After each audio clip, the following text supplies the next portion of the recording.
Muy buenas noches, bienvenidos a esta edición nocturna, mesa de análisis de Extra Noticias. Es un gusto poder acompañarlos. Vamos a ver de inmediato nuestros titulares. Sala Cuarta declara inconstitucional proyecto presentado para referéndum que pretende legalización del cannabis para uso recreativo. Aprueban en segundo debate el presupuesto para el 2025. Gobierno se propone gastar 12.4 billones de colones el próximo año. OIJ hará operativos en el centro de San José para evitar robos del aguinaldo y ponen en su mira bandas organizadas. Detienen a 40 personas por estafas a través de llamadas telefónicas. Líder está recluido en máxima seguridad de la reforma. Detectan primeros casos de turismo de desastres. Encuentran a varias personas tratando de ingresar a sitio donde se estrelló la avioneta en los cerros de Escazú. Y en los deportes, Saprissa perdería a Mariano Torres para los últimos 2 juegos de la fase regular.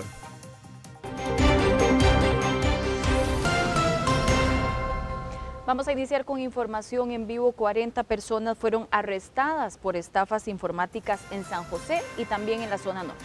Y hay un hecho que llama la atención porque parece que la historia se vuelve a repetir, y es que el líder del grupo está recluido en máxima seguridad de la reforma y se estima que esta banda amasó unos 2.000 millones de colones en los últimos meses. Vamos a hacer contacto con Cristian Fallas, que trae toda la información. Cristian.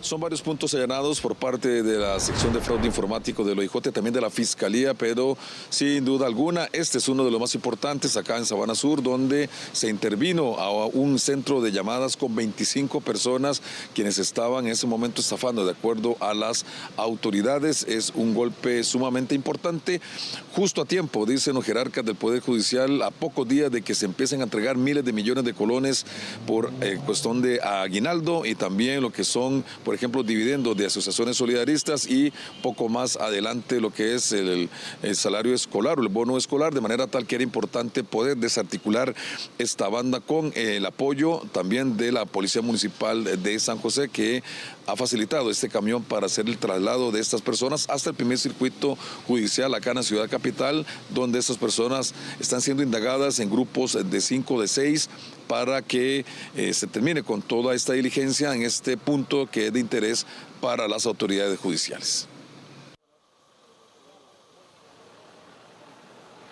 Una a una fueron sacadas las 25 personas quienes, de acuerdo a las autoridades, conformaban este centro de llamadas para estafar y que se ubicaba en una casa de 2 plantas en Sabana Sur. Son personas muy jóvenes quienes se dedicaban a saquear las cuentas de personas jurídicas y también físicas. Así lo informó la Fiscalía y la sección de fraudes informáticos del OIJ. Aquí a mi espalda, esta casa funcionaba como un call center. Hemos encontrado ahí 25 personas trabajando en fraudes informáticos. Y precisamente para esta época es una época muy sensible por el dinero que ronda en la calle, y nuestra determinación fue acelerar algunas investigaciones que tenemos relacionadas con este tema. Arriba. Está ese, corrió. Ok, esperemos. Veamos, el líder del grupo es de apellido Tencio y está recluido en máxima seguridad de la reforma en Alajuela. Se estima que desde el 2017, por distintas causas, amasó unos 2.000 millones de colones. Se le decomisó, según el OIJ, 4 teléfonos celulares, decomisos hechos por la Policía Penitenciaria. ¿Verdad cómo llega el teléfono a máxima seguridad? Mira, esa es una muy buena pregunta. Ya hemos hablado del tema varias veces. Ahorita, hace 2 días le acaban de descomisar un 4º teléfono a Tony Peñarrussell en máxima seguridad. Entonces, yo creo que ya hay que hacer algo definitivamente para que se blinde definitivamente las prisiones de este país y no lleguen más teléfonos a manos de delincuentes. Entonces, a este sujeto de apellido Tencio se le han decomisado en máxima seguridad, y esto lo debo reconocer por parte de la Policía Penitenciaria, 4 teléfonos celulares. Pero independientemente de eso, el tema es que los teléfonos celulares siguen llegando a manos de los delincuentes estando en prisión. Eso no debería suceder. En total, 40 detenidos. 15 en 7 puntos allanados en el Valle Central y en la zona norte, y 25 en el centro de llamadas en la Sabana. Estas personas gozaban de un salario, viáticos y hasta bonificaciones si lograban cierto monto en estafa. En este momento todavía no han individualizado. Lo que se está investigando es el fraude informático, ¿verdad? Todo lo que la prensa ha informado, que es un fraude informático, pero posteriormente en la indagatoria, ya incluso con mejores elementos, ya sí les podríamos por lo menos ubicar en qué hay o qué no hay. Los allanamientos ejecutados este miércoles son por 7 nuevas causas que suman, de acuerdo a la OIJ, unos 125 millones de colones estafados.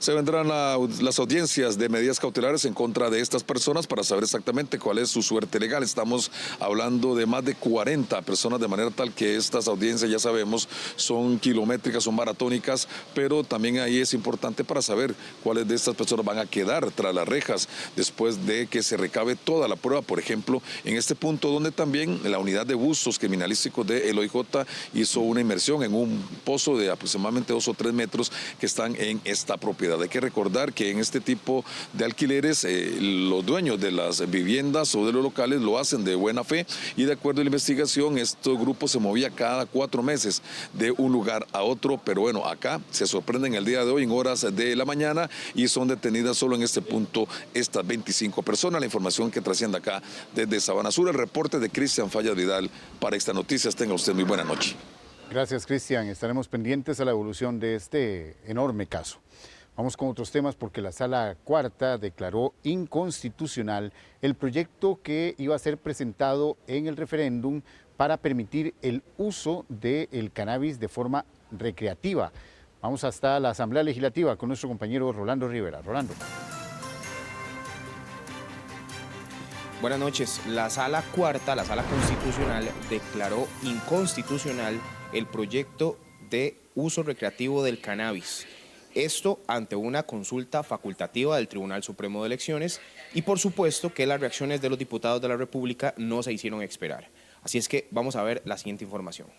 La Sala Cuarta declaró inconstitucional el proyecto del uso recreativo del cannabis. La consulta facultativa de constitucionalidad fue interpuesta por el Tribunal Supremo de Elecciones. A partir de la posible legalización o no, me parece que lo más importante es analizar los posibles beneficios, más que todo a nivel fiscal que pueda tener el país y empezar a tener una discusión, ¿verdad?, a esa gente, a la ciudadanía que consume, en este caso la marihuana, que lo haga de forma responsable y recreativa, porque al final de cuentas es una discusión sumamente importante que ante un vacío legal nos está exponiendo una serie de problemáticas sociales que en muchos casos el país no está teniendo los instrumentos legales para poderle hacer frente. Hoy el tiempo nos vuelve a dar la razón. El fallo de la Sala Cuarta que declara inconstitucional la solicitud de referéndum sobre el consumo recreativo de cannabis es una victoria para las familias costarricenses, para la salud de nuestros jóvenes y para los principios que nos sostienen como sociedad. El proyecto del Poder Ejecutivo no tiene pies ni cabeza y es que Costa Rica no puede permitirse caer en el juego de quienes con discursos disfrazados de progreso buscan normalizar el consumo de drogas y desmantelar los valores que han sido el pilar de nuestras familias. La legalización del cannabis recreativo, de la marihuana, no es una solución, es una puerta abierta a más problemas sociales, a más adicciones y a más inseguridad en nuestras calles. Los magistrados dictaminaron que el proyecto es inconstitucional por contravenir la Convención Única de 1961 sobre estupefacientes, la Convención de Viena sobre sustancias psicotrópicas y la Convención de las Naciones Unidas contra el tráfico ilícito de estupefacientes y sustancias psicotrópicas, lo que supone una infracción al artículo 7 de la Constitución Política. Me gustaría conocer el voto completo, creo que eso es importante. Sin embargo, lo que ya pude ver que la Sala Constitucional está indicando, a mí me parece que la Sala en algunas ocasiones le falta ver el contexto del país y el contexto en el que está la discusión de diferentes proyectos de ley, como en este caso el de cannabis recreativo ante la realidad actual. Vamos a revisarlo para saber puntualmente cuáles son los argumentos en los que la Sala indica que esto contraviene el convenio de Viena. Fue una consulta que hizo el Tribunal Supremo de Elecciones y que se basa principalmente, lo que dice la Sala es sobre convenios internacionales. Tendríamos que revisar la totalidad, ¿verdad?, de lo que dice la Sala con respecto al proyecto de ley para ver en qué se podría subsanar muchas de esas cosas. Sé que si hay convenios internacionales, lo que me extraña es que si otros países que también tienen esos convenios internacionales, el cannabis es vendido. La opinión consultiva está en redacción. Una vez que dicho proceso concluya y se notifique, se procederá a publicarla en el sitio electrónico del Poder Judicial. Los diputados están a la espera del voto completo de la sala para analizar cuál será ahora la siguiente propuesta para poder reformar este proyecto de ley que, como algunos ustedes lo escuchaban, lo que busca es generar ingresos para el país y bueno, pues dejar de estar evitando cosas que para ellos, según ellos, son inevitables. Desde la Asamblea Legislativa es un reporte de Rolando Rivera para Extra Noticias. Muchas gracias, Rolando, por esta información. Y en otros temas, un menor de 15 años perdió la vida luego de que le cayera la rama de un árbol. El hecho ocurrió la mañana de este miércoles en el sector de Valle La Estrella, en una finca de producción de banano. Al parecer, el joven trabajaba en una finca bananera de la zona cuando ocurrió el suceso. Según la información de la Cruz Roja, el joven era vecino de Buenavista de Talamanca, en un lugar de muy difícil acceso. Este miércoles, cercano a las 10 de la mañana, la Cruz Roja costarricense fue despachada para atender un incidente en el sector del Porvenir, en el Valle de la Estrella, en el cantón central de Limón. El lugar refiere a un joven aproximadamente de 15 años, el cual estaba realizando junto a sus familiares trabajos agrícolas y le cae una rama de un árbol. Al sitio fue despachado a la unidad de soporte básico. Estando en el sitio, se aborda efectivamente a este joven aproximadamente de 15 años y lamentablemente no contaba con signos vitales a la hora del abordaje. La escena fue entregada a las autoridades competentes. El Poder Judicial salió al paso por la denuncia que hiciera el Ministerio de Justicia contra un juez de ejecución de la pena. Y es que la polémica se da por una circular que prohibía la comercialización de productos en una pulpería en la cárcel de Limón. La denuncia del jerarca del Ministerio de Justicia, Gerald Campos, se hizo en conferencia de prensa este miércoles en Casa Presidencial. El juez de ejecución de la pena cuestionado es de apellido Granados Monge. El juzgador ordenó eliminar una circular que prohibía la comercialización de ciertos productos en una pulpería que tienen los reclusos en la cárcel de Limón. El ministro Campos indicó que este control interno era necesario para el buen convivir entre los reclusos. En adaptación social nos hemos opuesto al 90% de los casos para que se den cambios y liberaciones de personas. Aún así, los jueces dejaron en libertad a más de 1.100 personas en los últimos años. La Policía Penitenciaria ha venido haciendo más de 12.500 operativos, más de 7.000 o casi 7.000 celulares decomisados y hemos sacado 530 kilos de droga. Resulta, presidente, que existía algo desde que llegamos a la administración en las cárceles que se llama comisariato, prácticamente pulperías, administradas por los privados de libertad. La oficina de prensa del Poder Judicial envió esta respuesta por escrito, que reza, entre otros puntos, que el juez considera que se están violentando derechos de los reclusos, que la decisión es legal y que la circular en cuestión carece de criterios técnicos.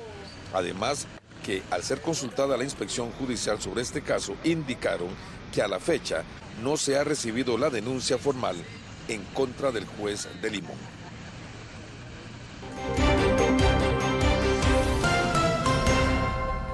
Y el día de hoy, decenas de personas se acercaron a la zona del accidente de la avioneta ocurrido en Pico Blanco. Y es que esto preocupa a las autoridades, ya que están entrando decenas de personas, es un ingreso masivo a la montaña y esto puede provocar también otras emergencias. Nuestro compañero Alberto Cuadra nos amplía. Alberto. Fueron prácticamente 4 horas de caminata que realizaron 2 de los vaquianos acá en el sector de Escazú.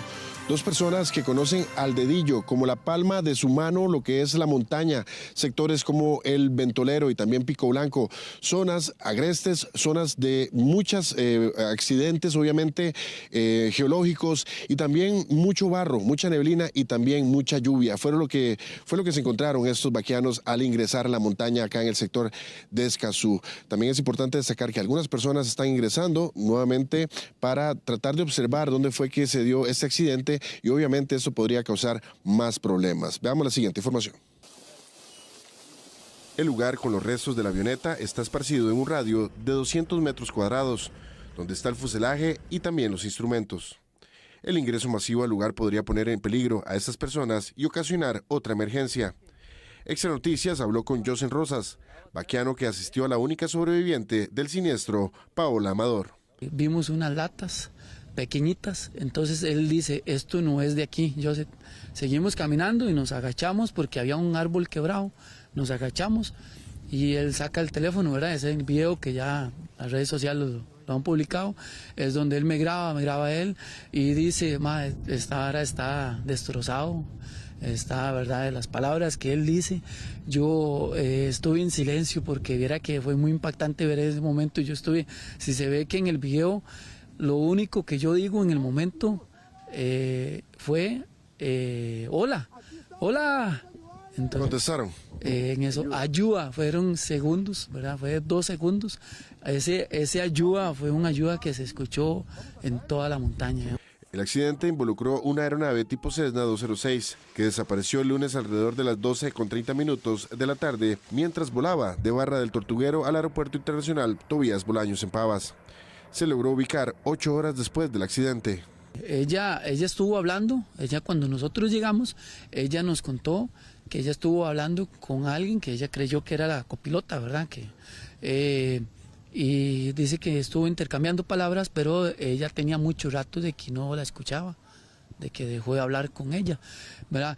Yo supongo que tal vez esta muchacha, Paola, bueno, supongo no, seguro, lo más seguro, tiene conocimientos de sobrevivencia o algo que ella trató de guardar energías, porque esta muchacha estaba consciente.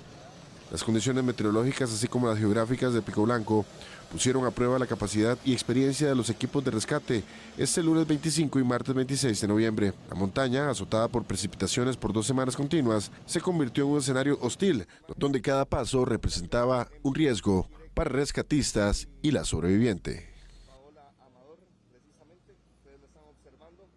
Bueno, Paola Amador Segura, esta mujer que de milagro logró sobrevivir al impacto y que, según nos dijo Josen Rojas, tuvo que ver mucho donde estaba sentada y también que siguió la trayectoria, una vez que fue expulsada por el impacto, siguió la trayectoria del motor y eso también la protegió en cierta forma. Cuando ellos llegaron, la vieron que estaba inclusive consciente, estaba alerta, estaba pues en sus 5 sentidos, eso sí, con mucho frío y también obviamente aturdida a raíz de lo que había pasado y obviamente más de 8 horas de estar sola en el bosque. Pero bueno, ella fue rescatada y fue llevada luego de este accidente aéreo el lunes anterior. Permanece en condiciones estables en el Hospital del Trauma. De acuerdo con el centro médico, ella recibirá atención médica interdisciplinaria, diagnósticos, imágenes médicas, laboratorios, servicios quirúrgicos y apoyo psicológico y emocional, tanto ella como su familia. Paola fue auxiliada la noche de este lunes 25 de noviembre y la lograron extraer de la montaña la mañana de este martes. Luego la llevaron también al Hospital San Juan de Dios, donde los médicos y también los jefes de urgencia se vieron impactados por la condición en la que llegó más bien tan favorable luego de un accidente aéreo. ¿Qué es lo que dicen las autoridades de este centro médico de Linz? Veamos. La paciente está recibiendo todos los tratamientos por parte de especialistas y equipo interdisciplinario, incluyendo exámenes diagnósticos, y además está recibiendo soporte emocional, ella y su familia.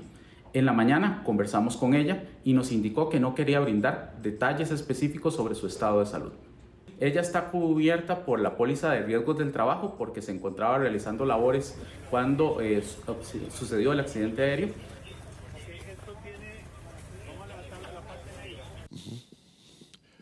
Bueno, una vez que ya se dio la extracción de este sobreviviente, donde se vio también la verificación de los restos de la aeronave, también inicia lo que sería averiguar qué pudo haber pasado con la aeronave, con la avioneta, las condiciones climáticas y también las condiciones de esta aeronave, por qué fue que cayó exactamente en ese lugar, en los cerros de Escazú. Bueno, esta investigación podría prolongarse por un mes.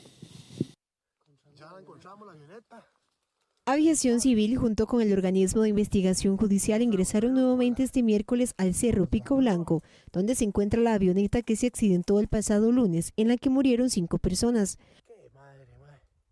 Bien, en realidad desde ayer se tuvo acceso al punto donde se encuentra la aeronave. Preliminarmente, Aviación Civil en su proceso de investigación lo que hace es recabar la información del estado, digamos, donde está la aeronave. Ahora el proceso de investigación llevará 4 fases. La fase 1 fue la que dio inicio ayer y esta se compone del levantamiento de la información.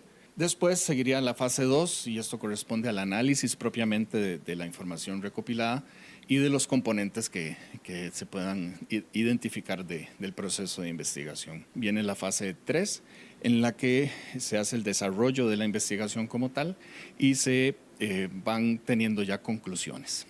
Cumplida esta fase, llegaríamos a la fase 4, que es la redacción del informe final y las recomendaciones de seguridad.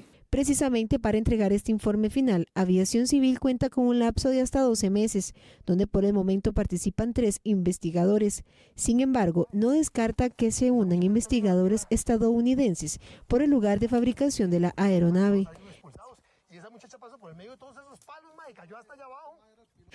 Bueno, esta es la información que les tenemos acá desde los cerros de Escazú, un lugar donde los últimos días ha sido noticia y donde también pues hemos visto que ocurrió prácticamente un milagro que se sigue desarrollando en esta zona. Desde acá este ha sido un informe de Alberto Cuadra para Extra Noticias. Gracias, Alberto.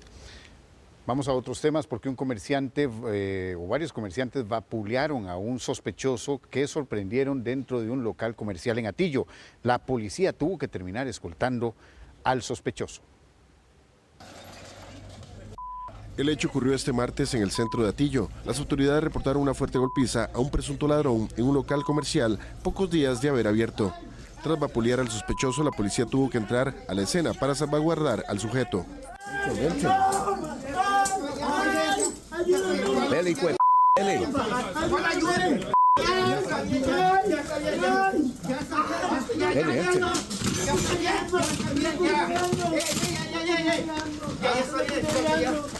Lamentablemente la violencia se ha normalizado pues por muchos factores y pues ahora las personas, en especial las personas jóvenes, tienden una forma muy particular de cometer los delitos, puesto que tienden a ser más impulsivos, tienen una percepción de la realidad pues insuficiente, lo cual les lleva a cometer muy fácilmente conductas antisociales.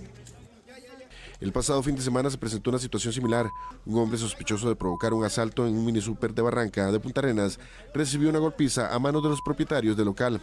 Al hombre lo retuvieron vecinos de la zona y lo golpearon con palos. La sociedad costarricense está cansada de estos procedimientos, está cansada de un sistema judicial tan caro que a la hora de dar resultados, desgraciadamente nuestro país queda en deuda. La sociedad, la gente honrada que trabajamos día con día para generar empleo, para generar productividad a nuestro país, estamos cansados que cualquier juez de la República, y veámoslo en los operativos que hace el OIJ detiene a 18 personas y solo 5 quedan detenidas. Los comerciantes, empresarios o personas que tomen represalias contra los delincuentes podrían enfrentar penas de prisión de hasta 3 y 10 años de cárcel, ya que existe la posibilidad de generar lesiones muy graves. El OIJ registra 300 casos al año donde las víctimas terminan vapuleando a los sospechosos.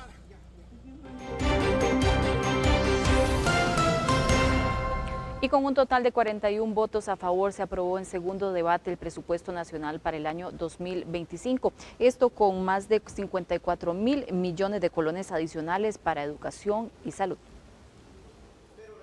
El segundo debate para la aprobación del presupuesto 2025 estaba previsto para el jueves, pero el martes los diputados aprobaron adelantarlo y verlo este miércoles. Con un apoyo total de 41 diputados presentes en la sesión parlamentaria, se votó a favor. Hemos aprobado el presupuesto ordinario del año 2025, que contiene una serie de mociones que suman 61.000 millones en modificaciones tomado de los intereses, es decir, pasamos recursos de intereses a las diferentes necesidades, principalmente en educación y seguridad. La consulta a los magistrados de la Sala Constitucional no frenó el procedimiento, dado que el presupuesto tiene un plazo constitucional y según el reglamento de la Asamblea Legislativa debe seguir su curso. El presupuesto ordinario se debe aprobar antes del 30 de noviembre de cada año. Creo que muchas veces la gente oye presupuesto y se queda con la duda, es la plata que van a tener las instituciones y diferentes sectores para poder desarrollar toda la gestión, tanto de construcción como de todo el tema de salarios y demás en las diferentes instituciones. Los diputados de la Comisión de Hacendarios aprobaron varias mociones que le otorgaron a Educación y Seguridad un monto adicional de 54.900 millones de colones.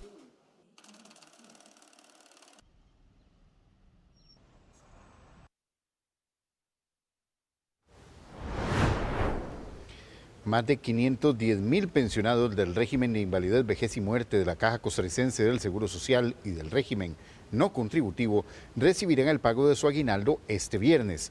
Entre ambos regímenes, la Caja depositará más de 135.000 millones de colones. Junto con el aguinaldo, la Caja también depositará lo correspondiente al pago de pensiones ordinarias al mes de noviembre. Las autoridades de la institución hacen un llamado a todos los pensionados y a sus familias para que tengan cautela al momento de retirar dinero en los cajeros automáticos o bien a la hora de realizar compras. No confiar claves o números de tarjetas de débito o crédito a ninguna persona. Y el Instituto Costarricense de Electricidad propone a la ARECEP una rebaja en las tarifas eléctricas para el 2025. Bueno, esto pese a que se han gastado más de 300.000 millones de dólares, 300.000 millones de colones en combustibles para generar energía de forma importada. Según estimaciones del Instituto Costarricense de Electricidad, las tarifas eléctricas para todos los sectores de consumo disminuirán en el 2025. La proyección del Instituto Costarricense de Electricidad favorece a todos los clientes.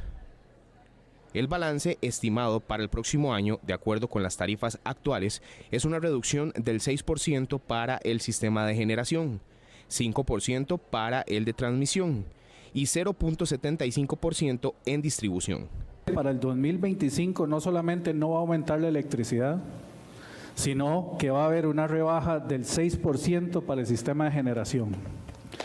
Eso significa que todas las distribuidoras que nos compran electricidad van a tener una rebaja en su electricidad y las empresas electrointensivas que consumen electricidad directamente de la red también. Según la Autoridad Reguladora de los Servicios Públicos, ARECEP, este miércoles cierra la consulta pública, con lo que podrían tomar la decisión. Hoy concluyó la consulta pública y por lo tanto la ARECEP ya dispone entonces de la información requerida para poder formalizar el ajuste que corresponda según la información financiera y técnica que tenemos disponible. El ajuste no afectaría las finanzas del Grupo ICE, que cerró septiembre con ganancias de 36.742 millones de colones. A septiembre el ICE cerró con una ganancia neta de 36.000 millones de colones, para que no digan que estamos quebrando la institución. El ICE prevé terminar 2024 con una ganancia neta superior a los 100.000 millones de colones.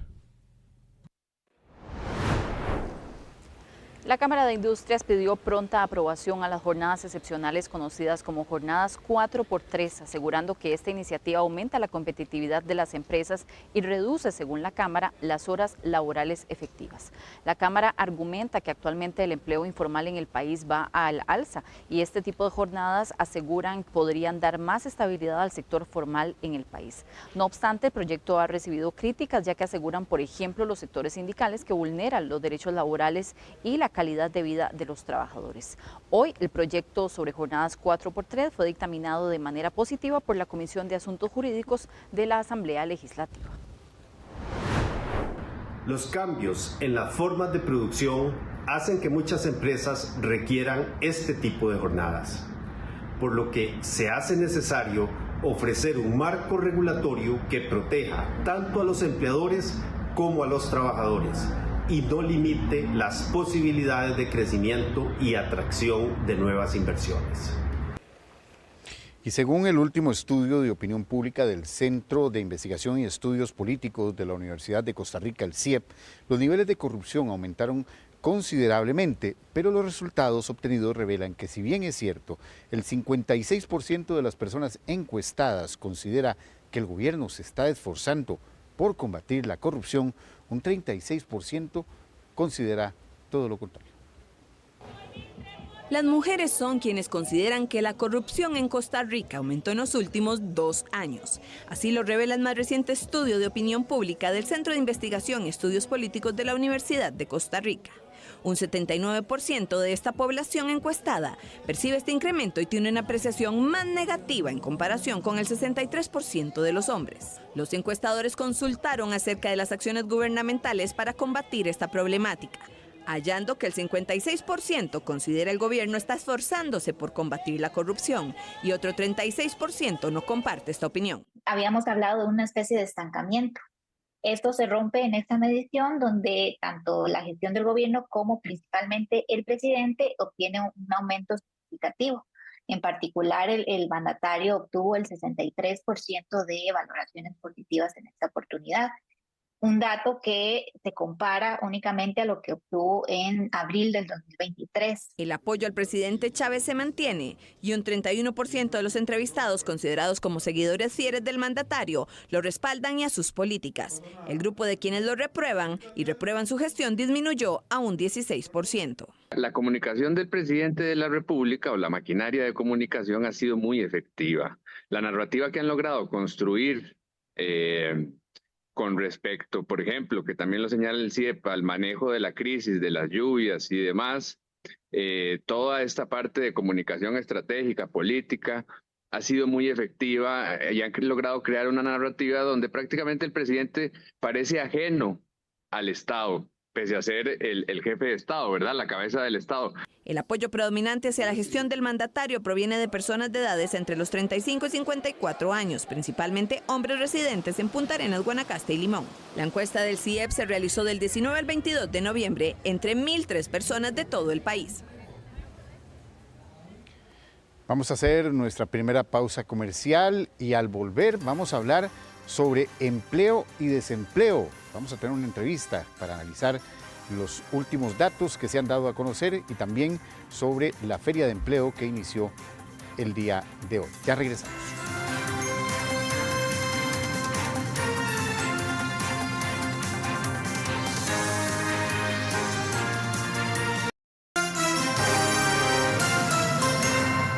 Gracias por continuar con Extra Noticias. Y aunque la baja del desempleo pareciera una buena noticia, esto obedece a la salida de personas de la fuerza laboral más que a la generación de nuevos puestos de trabajo. Así lo concluye investigadores de la Universidad Nacional.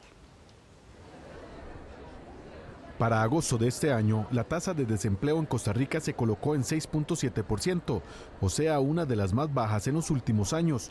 A pesar de que eso a primera vista pareciera positivo, lo cierto es que la disminución obedece más bien a la salida de personas de la fuerza laboral, más que a un incremento en la cantidad de los puestos de trabajo.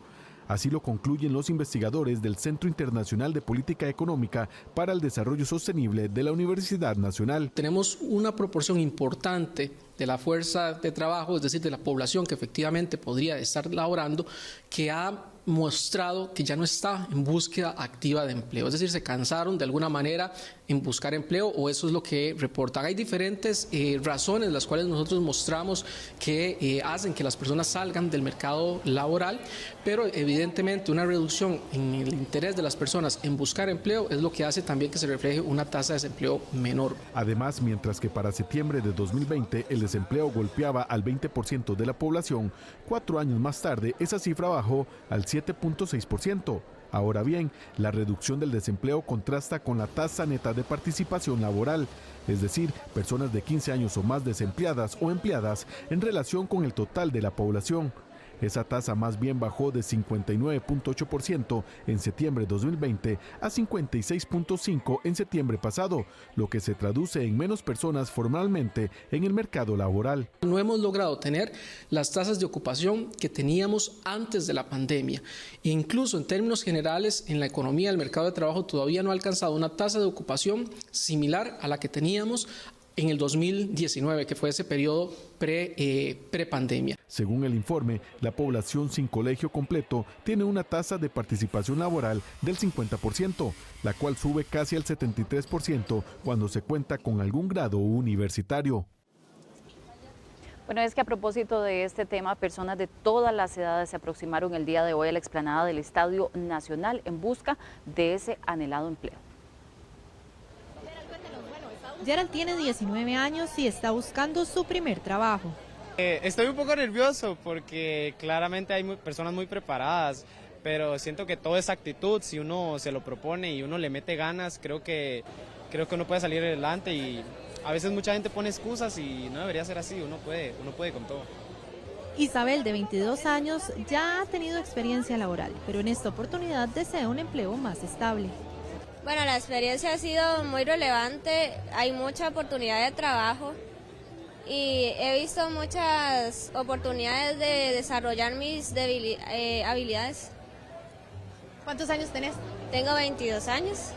¿Y estás buscando por primera vez trabajo o ya has tenido experiencia previa?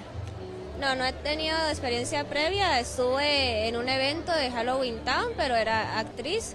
Es la única experiencia laboral que tengo, pero ya en sí es mi primera vez ya buscando trabajo más ampliamente.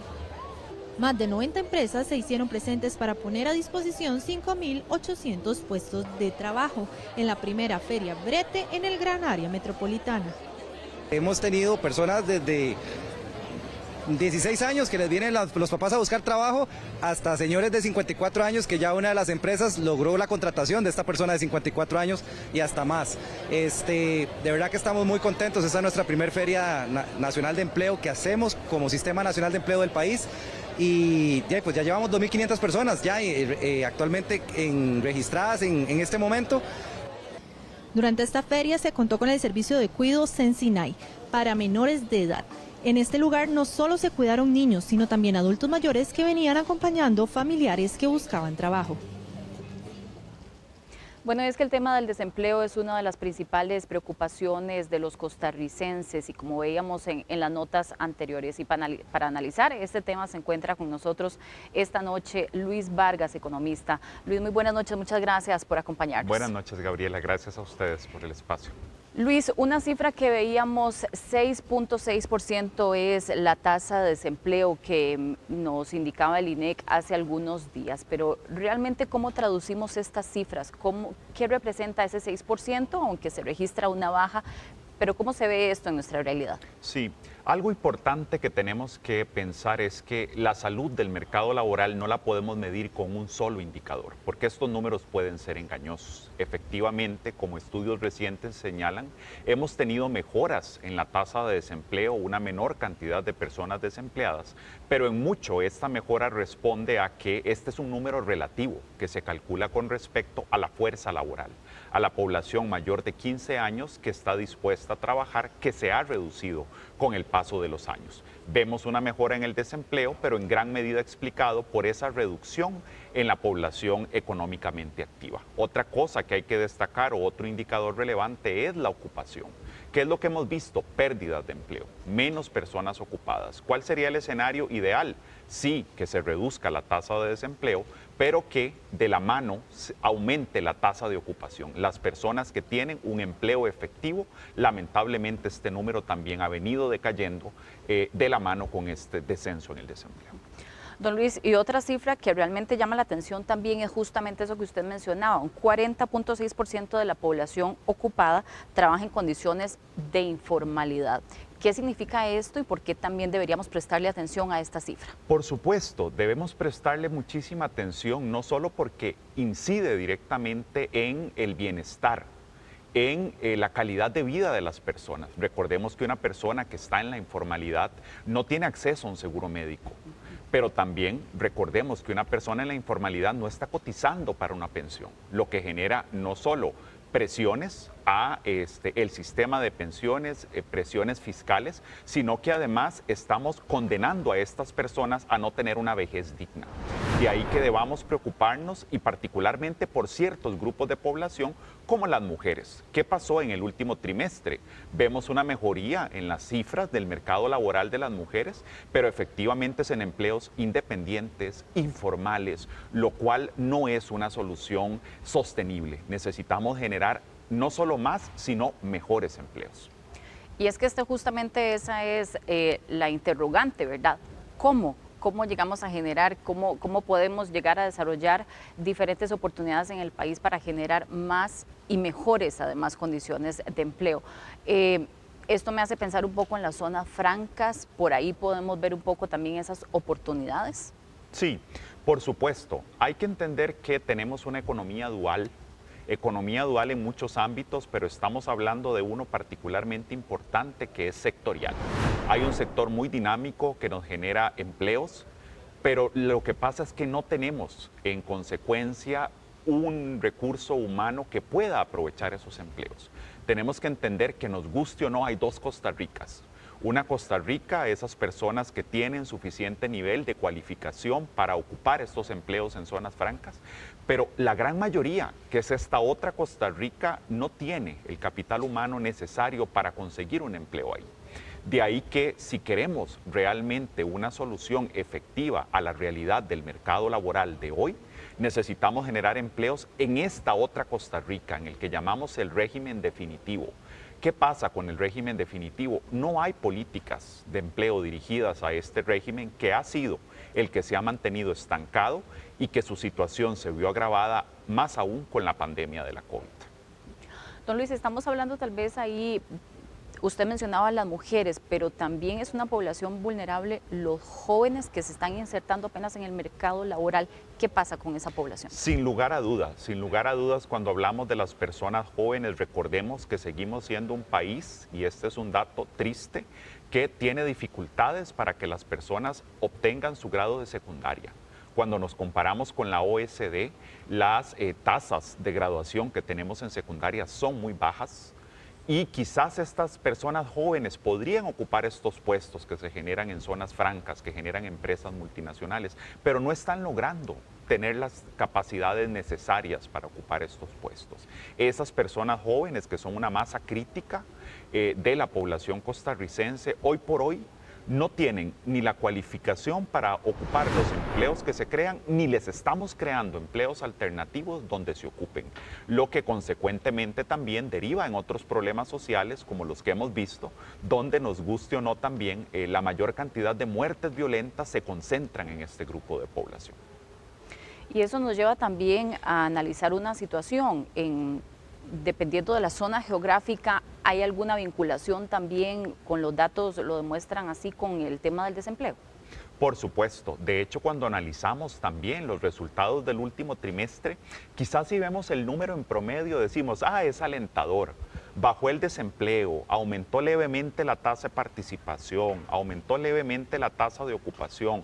Pero claro, cuando vemos el trasfondo y decimos, no, la realidad no es la misma para toda Costa Rica.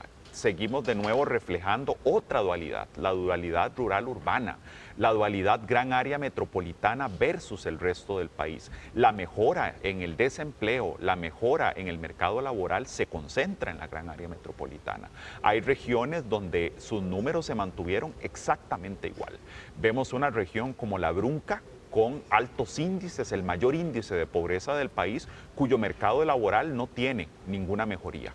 En mucho porque su actividad productiva se concentra en sectores económicos que lamentablemente sufrieron pérdidas de empleo en el último año. Don Luis, y finalmente, para ir concluyendo todo el análisis de estos datos tan importantes, ¿qué podemos hacer a nivel país para mejorar esa salud del mercado laboral en Costa Rica? Sin lugar a duda, hay mucho por hacer. Y lo que debemos entender en realidad es que con la misma receta no vamos a obtener resultados distintos. Esto podría sonar muy trillado para algunas personas, pero definitivamente necesitamos una política de empleo focalizada. Ya sabemos que las mujeres jóvenes, particularmente jefas de hogar, tienen problemas, tienen dificultades para emplearse por responsabilidades de cuidado, por dar un ejemplo muy específico, porque no hay posibilidades, facilidades para que se empleen. ¿Por qué no tenemos una política de empleo dirigido a este grupo? ¿Por qué no tenemos una política de empleo dirigida a los jóvenes?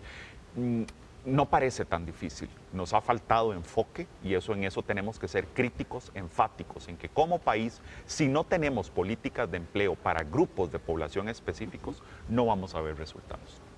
Perfecto, muchas gracias. Es Luis Vargas, economista, con esta reflexión y este análisis de los datos acerca del desempleo en el país y la importancia de generar ese foco de atención en las poblaciones vulnerables que probablemente han quedado descuidadas desde hace mucho tiempo para poder generar más y mejores oportunidades de trabajo. Vamos a hacer una pausa y ya regresamos con más de Extra Noticias. Gracias por continuar con Extra Noticias. Los trabajos en circunvalación a la altura de Atillo 7 y 8 continúan durante esta noche. Así es, hace unos momentos se empezó a regular el paso para estas obras y Diego Arce nos amplía desde Atillo. Los trabajos acá en Ruta 39 o Circunvalación, como es mayormente conocida, ya dieron inicio hace bastantes semanas, pero ya el Ministerio de Obras Públicas y Transportes indicó que para esta noche habrían cierres programados. Y es que precisamente la colocación de tablaestacas se realiza de noche, con paso reducido a un carril por sentido de 9 de la noche a 5 de la mañana del día siguiente, dando inicio precisamente dentro de pocos minutos. Solo se cierra el sentido Pavas-San Pedro sobre Circunvalación y eso sí, el tránsito de San Pedro a Pavas queda con doble sentido, un carril en cada dirección durante las horas de cierre en esta zona entre el puente sobre el río María Aguilar y los semáforos. El último día de labores nocturnas sería el próximo viernes 28 a amanecer el sábado 29 de noviembre y estas piezas que se colocan como una medida de protección para precisamente la ruta de 39 y como parte del proyecto del paso elevado que unirá a los Hatillos 7 y 8. Así que cabe destacar que para los conductores que transiten mediante estas horas entre 9 de la noche y 5 de la mañana tienen que conducir con un poco más de precaución y estar atentos porque estos cierres podrían toparse con vehículos de carga pesada que estarían realizando dichas obras acá en Hatillo, por lo que cabe destacar lo que indica el Ministerio de Obras Públicas y Transportes de un llamado a la precaución, a la calma por el colapso vial que se pueda generar y eso sí, estar atentos a todos los trabajos que se continúen realizando acá. Este fue un trabajo de Diego Arce para Extra Noticias. Gracias, Diego, por la información, a tomarlo muy en cuenta los conductores que utilicen la carretera de Circunvalación durante la noche. Y en otros temas, el ICE reporta pérdidas por la no implementación de la red 5G, pero la cifra es confidencial. La Comisión Especial de Relaciones Internacionales de la Asamblea Legislativa cuestionó a la Junta Directiva del ICE el por qué no se ha implementado esta tecnología.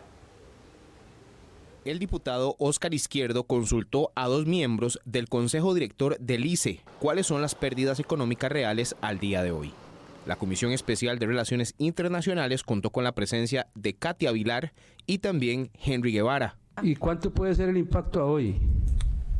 Más o menos, ¿verdad? Mira, yo esos datos no los manejo directamente. Hay un estudio sobre el tema, pero es confidencial. O sea, ¿usted cree que se merece o no la Junta Directiva formar parte de la construcción de la política pública?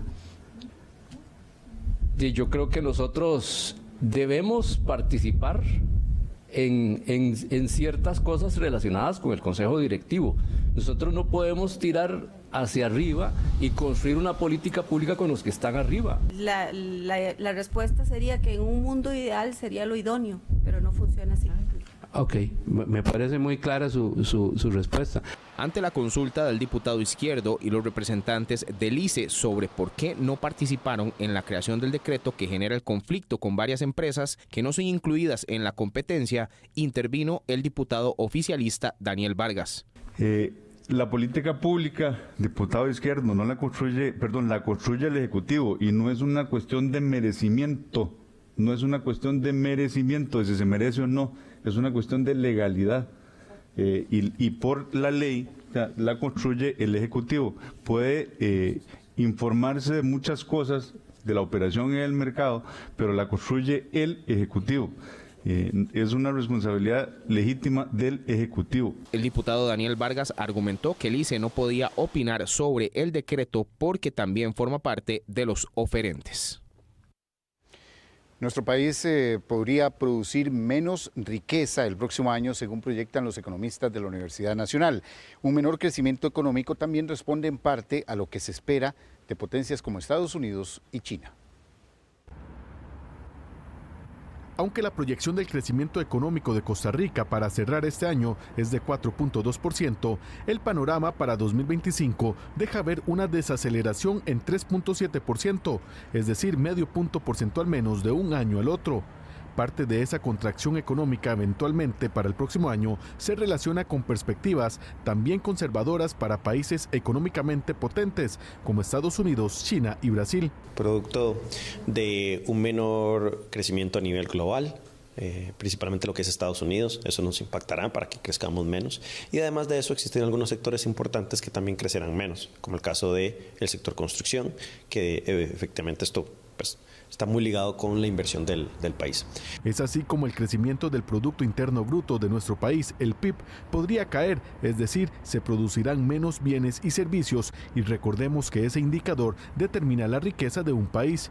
las finanzas públicas, así como una menor recaudación tributaria deterioradas este año, también impactará la economía el próximo año, ya que eso incidirá en la deuda pública, producto de la política fiscal. Se notaba una mejora en la deuda del país, pero para este 2024 sí se espera un deterioro producto de la menor recaudación fiscal. Esto es un tema a poner mucho cuidado, mucho ojo en los próximos años, porque podría desacelerar o incluso desviar ese proceso de ajuste fiscal que iniciamos hace algunos años atrás. Las cifras del panorama económico que nos espera el próximo año las presentó el Centro Internacional de Política Económica para el Desarrollo Sostenible, CIMPE, que forma parte de la Universidad Nacional.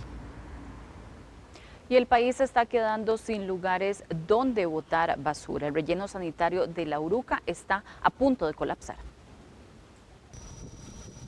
El tema de los rellenos sanitarios siguen sin tener una solución pronta para las comunidades del país.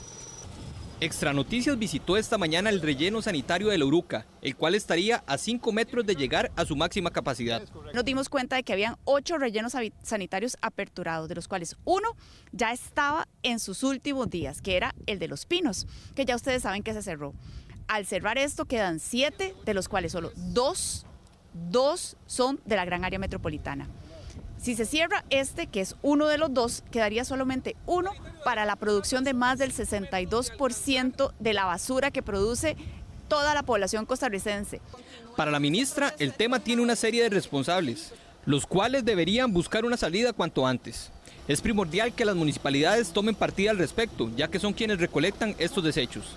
Casi que lo que están haciendo es, por decirlo así, recarpetear, poner una capa encima porque ya llegaron a la altura suficiente y listo. Y esto puede ser en unas cuantas semanas. Las plantas procesadoras tendrían poco capacidad para la gran cantidad de basura que reciben. El problema lo vinimos notando desde muchos meses atrás, aquí en la Uruca, donde estamos hoy. Estamos ya pronto por cerrar, estamos hablando de meses, muy difícil de dar una fecha exacta. Actualmente, en la corriente legislativa hay un proyecto de ley que buscaría que se generen nuevos rellenos sanitarios en distintas comunidades del país, por lo que el Ministerio de Salud busca que se apoye como una solución a este problema. Y el organismo de investigación judicial, el OIJ, anunció operativos en San José para prevenir asaltos y prevenir que se den estafas y otros sucesos en el centro de San José. Así es, se utilizarán incluso oficiales encubiertos y seguimientos a personas con antecedentes. Estas serán parte de las acciones que se van a iniciar a partir de diciembre. Según datos del OIJ, en San José se da un asalto cada 3 horas. Zonas como paradas de autobuses y sitios con muchas aglomeraciones se prestan para el robo de su aguinaldo. Básicamente es hacer unos trabajos operacionales, fuerza pública, con la Policía Municipal y el OIJ en todo lo que es el casco central y también en la periferia de San José. El organismo de investigación judicial anunció que dirigirá operativos especiales en el centro de San José con el objetivo de prevenir asaltos. Esto ante la llegada de los aguinaldos y las compras del Viernes Negro y también de fin de año. Solo en diciembre del año pasado, las autoridades judiciales recibieron más de 800 denuncias por asaltos, principalmente ocurridos en el centro de San José. Básicamente, como en todos los años hemos hecho, se realiza un trabajo en coordinación para disminuir la cantidad de asaltos que se presentan en el casco central. Esto con el fin de que la gente pueda venir al casco central a hacer sus compras y realizar todo lo que tengan que venir a hacer aquí al centro de San José con toda la tranquilidad del mundo, sabiendo que la policía judicial y las demás policías están trabajando aquí en estos 4 distritos del Cantón Central. Los operativos serán articulados con las policías del Ministerio de Seguridad Pública. Esta entidad también anunció un reforzamiento especial de 500 oficiales en las zonas de concentración de personas en el área metropolitana de cara a este fin de año. Y este miércoles ciberdelincuentes atacaron los sistemas informáticos de Recope. Sin embargo, el suministro de combustible está garantizado y las ventas operan de manera manual sin interrupciones para los usuarios. La refinadora costarricense de petróleo Recope informó que durante este 27 de noviembre sufrió un ataque cibernético que afectó sus sistemas de información. Según el comunicado oficial, los protocolos de seguridad fueron activados inmediatamente, lo que permitió contener el ataque y aislar los equipos comprometidos para así evitar una mayor propagación de las afectaciones.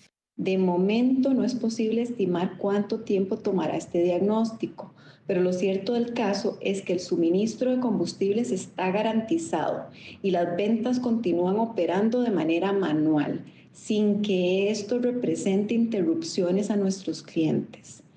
Este incidente se suma a una creciente ola de ataques cibernéticos que han afectado a diversas instituciones públicas de Costa Rica en 2024. Tenemos una cantidad reportada por Checkpoint de alrededor de 900 ataques semanales hacia instituciones de gobierno y como 1.800, 1.900 ataques semanales a instituciones en general, tanto privadas como públicas en el país.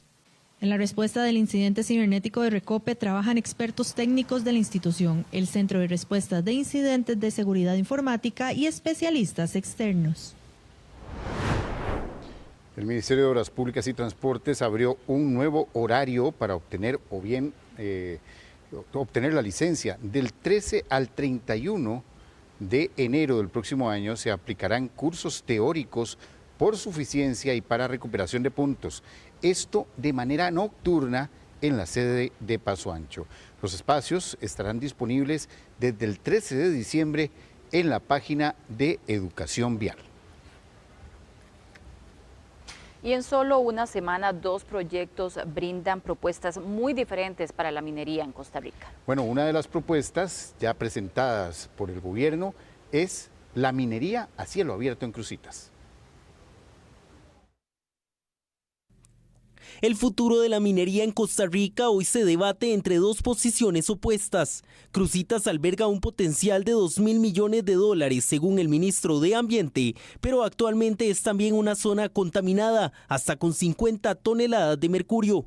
El Poder Ejecutivo presentó esta semana el proyecto de ley para avalar la minería a cielo abierto únicamente en esta zona, asegurando traería altas ganancias al país. Solo ahí los recursos, presidente, son de $2.000 millones, solo en esa porción donde se tiene comprobado esto. O sea, hay una gran riqueza ahí, pero hay un desastre ambiental porque se está extrayendo el oro de manera ilegal con el uso de mercurio. Una minería a cielo abierto no viene a usar ningún tipo de químico a la hora de abrir la minería.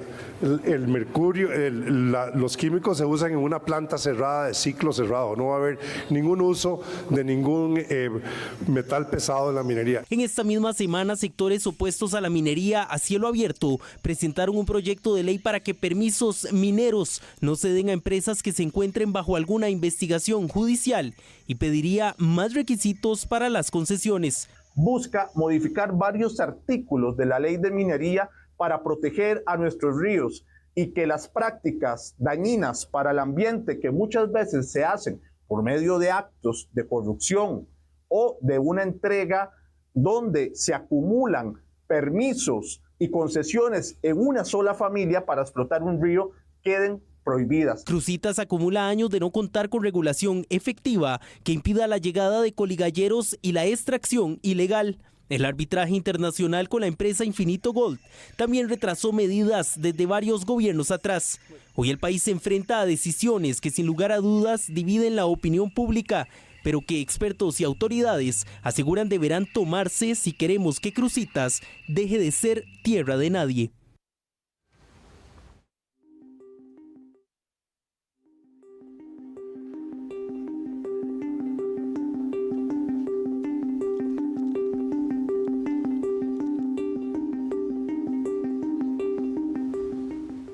Y a un año de anunciada la Ruta de la Salud, menos espera, mejor servicio. La espera promedio de una cita con un especialista aumentó a 43 días. Bueno, y también se están reportando casi 23.500 citas pendientes adicionales a hace un año.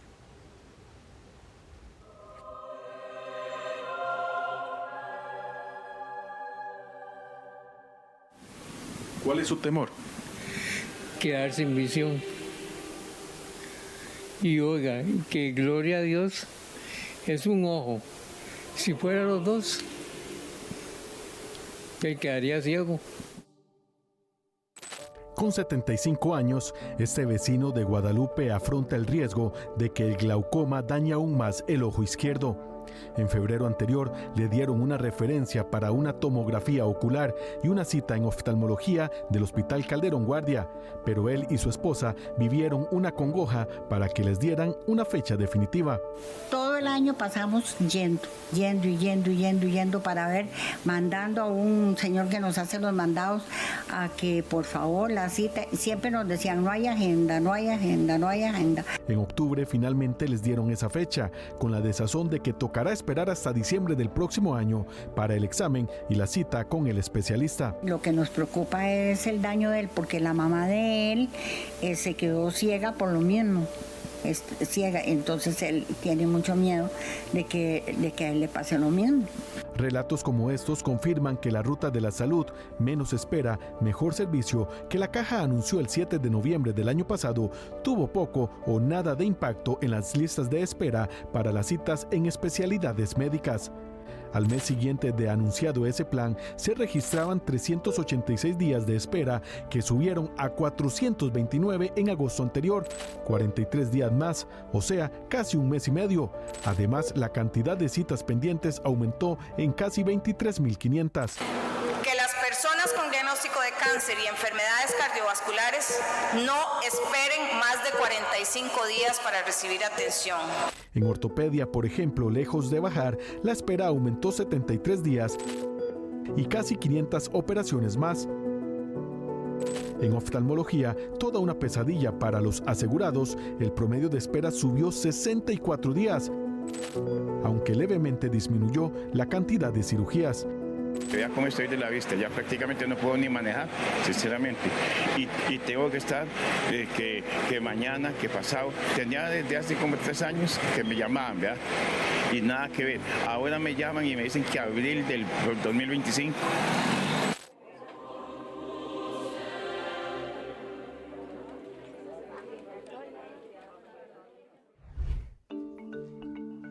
Y si alguien conoce las listas de espera, es esta líder de la Asociación Nacional Segunda Oportunidad de Vida, Ana Sobi, que apoya con recursos de amparo para adelantar citas y cirugías. Para ella, la estrategia fracasó desde un inicio. Recientemente 2 pacientes han fallecido esperando la cirugía. Uno ganamos el recurso de amparo y el paciente falleció. Entonces yo digo, Dios mío, ¿cómo va a ser esto posible si el paciente hubiera tenido la oportunidad de haber tenido su cirugía? Contrario a la promesa de la presidenta ejecutiva de la Caja, en urología la espera promedio por un especialista subió prácticamente 2 meses, con casi 2.200 citas más de las que tenían al dar a conocer la Ruta de la Salud.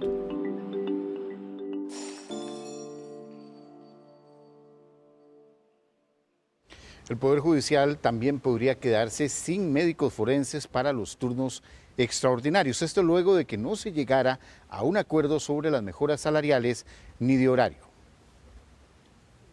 Jornadas extenuantes de trabajo y sin pagos salariales adecuados llevaron a José Eliseo Valverde y otros 32 médicos forenses del Poder Judicial a renunciar a las jornadas extraordinarias a partir del 1 de diciembre. Nosotros somos especialistas y el tema de disponibilidad se paga por disponibilidad médica. Si usted hace 1, le pagan 1, si hace 5, le pagan 5 y si hace 10, le pagan 10. Es ilegal que usted le digan, le voy a pagar igual que haga 1 o que haga 15.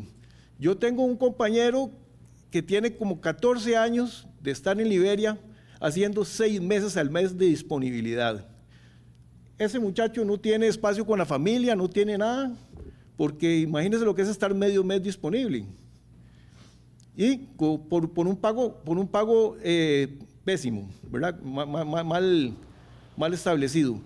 La Unión Médica Nacional denuncia que desde el 2010 empezaron a detectar incumplimientos por parte del Poder Judicial al dictar obligatoriedad para los especialistas de realizar horas extra. Tras 10 meses de fallidas negociaciones con el Consejo Superior Judicial, optaron por romper diálogo y tomar estas medidas. El trabajo que ellos ejecutan es un trabajo sumamente delicado, ustedes lo saben, y no hubo manera de que se nos realizara el estudio de burnout a los colegas. La baja de estos profesionales en turnos extraordinarios se suma a la fuga de profesionales que entidades como el OIJ han experimentado en los últimos años. Vean, a nosotros tenemos antes 8 médicos psiquiatras, solamente nos queda un médico psiquiatra para todo el país. ¿Y qué ve un médico psiquiatra? Para darte una idea, si una persona se está haciendo la loca o no. Por ejemplo, hemos tenido casos desde este año de femicidas que han dicho que estaban mal de la cabeza, que tenían un problema mental, y a través de ese médico forense, pues hemos visto que no, que estaban bien. El Poder Judicial, por su parte, alegó que implementarán un plan de contingencia y aseguran si ha habido flexibilización con las condiciones de los médicos forenses. Desde su ingreso al Poder Judicial se indicó dicha obligación, la obligación de cumplir con la disponibilidad. Hay que entender que la función de los médicos forenses requiere una atención 24/7, siendo así que el tiempo se distribuye conforme una programación entre las diferentes personas servidoras. Se intentó conocer la posición del Poder Judicial y la Corte Suprema de Justicia, sin embargo, anunciaron se pronunciarán al respecto más adelante. Y el Colegio de Farmacéuticos pide analizar con cautela el decreto para poner tope a las ganancias de las farmacéuticas. La medida, según el MEIC, podría disminuir el precio de las medicinas para los consumidores. El Ministerio de Economía, Industria y Comercio sugiere poner límite al precio de las ganancias que obtienen droguerías y farmacias por la venta de medicamentos en el país. Un estudio realizado por esta entidad asegura que de 47 países analizados sobre este tema, en el 98% los precios de las medicinas han sido regulados. El Colegio de Farmacéuticos analiza esta iniciativa. A diferencia de hace 20 años, donde era un mismo margen para todos los medicamentos, en esta propuesta que hace el gobierno están poniendo márgenes diferenciados por categorías terapéuticas. Y esto ya marca una diferencia, no solo en la parte operacional, sino en la parte también de posibles resultados. Expertos aseguran debe analizarse con cautela este decreto, pues los mercados de un país a otro son muy cambiantes. Los montos de utilidad que sean razonables, cuánto cuestan los aranceles, todo lo demás que conlleva la logística de un medicamento, más allá del precio de compra, ¿verdad? Que a veces creo yo que las personas que están haciendo este tipo de políticas están asociando que el costo del medicamento es el precio, y realmente hay un montón de cosas a su alrededor que van más allá y elevan el costo del medicamento. Pregúntese usted cuánto considera le cuestan las medicinas cuando va a una farmacia. Estas medidas caminan paralelo a proyectos de ley que reconocen el alto costo de las medicinas en Costa Rica por falta de regulación y la posibilidad de que el país mejore este mercado.